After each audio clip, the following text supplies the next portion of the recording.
Warahmatullahi wabarakatuh.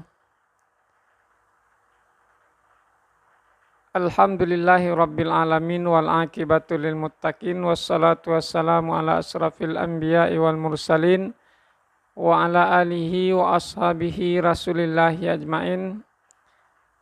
Hari ini kita akan membahas sesuai dengan pertanyaan. Banyak orang bertanya-tanya siapa itu ahlus sunnah wal jamaah. Ada yang mengatakan dia orang yang paling sunnah, selebihnya ini adalah bid'ah. Dia masuk organisasi yang paling ahlus sunnah wal jamaah. Namun dalam hadis Nabi dikatakan, sataftariku ummati, umatku ini akan terpecah belah menjadi 73 golongan. Kulluha finnar, semuanya masuk neraka illa wahidah, kecuali satu. Bertanya para sahabat, manhum ya Rasulullah, siapa mereka itu ya Rasul?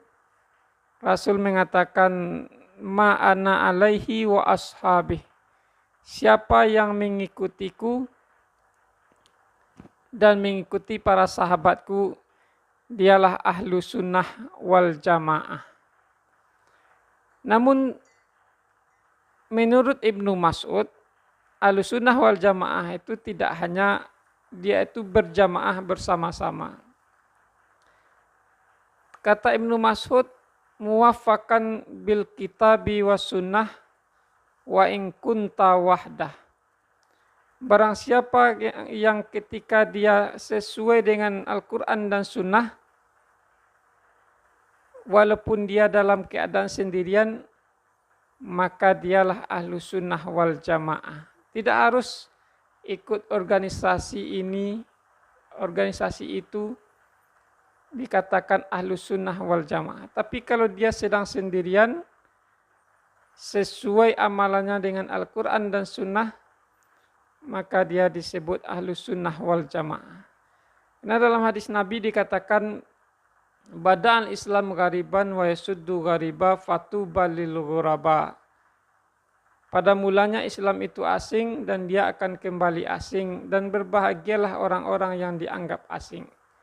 Bertanya para sahabat, kila ya Rasulullah wa manil ghuraba, siapakah orang-orang yang asing itu ya Rasul?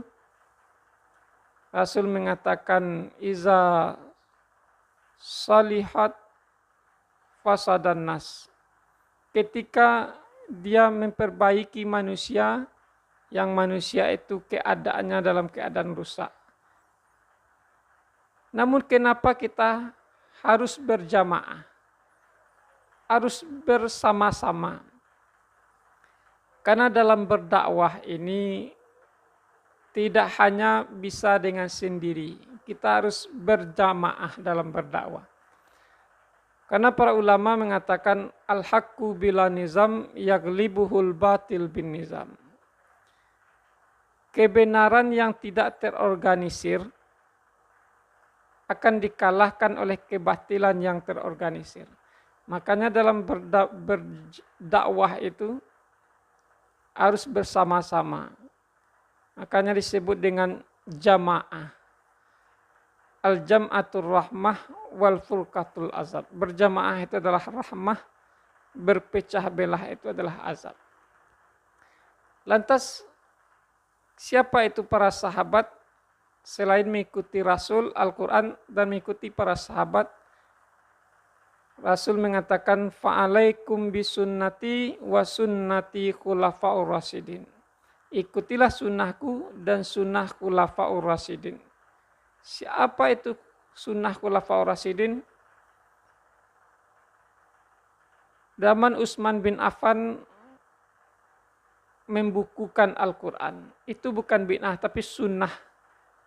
Kemudian zaman Umar bin Khattab memperbanyak salat tarawih dengan imamnya Ubay bin Ka'ab. Itu adalah sunnah, mengikuti sunnah para sahabat. Maka itulah yang disebut ahlu sunnah wal jamaah. Ma'ana alaihi wa ashabihi. yang mengikutiku kata Rasul dan mengikuti para sahabatku, dialah ahlu sunnah wal jamaah.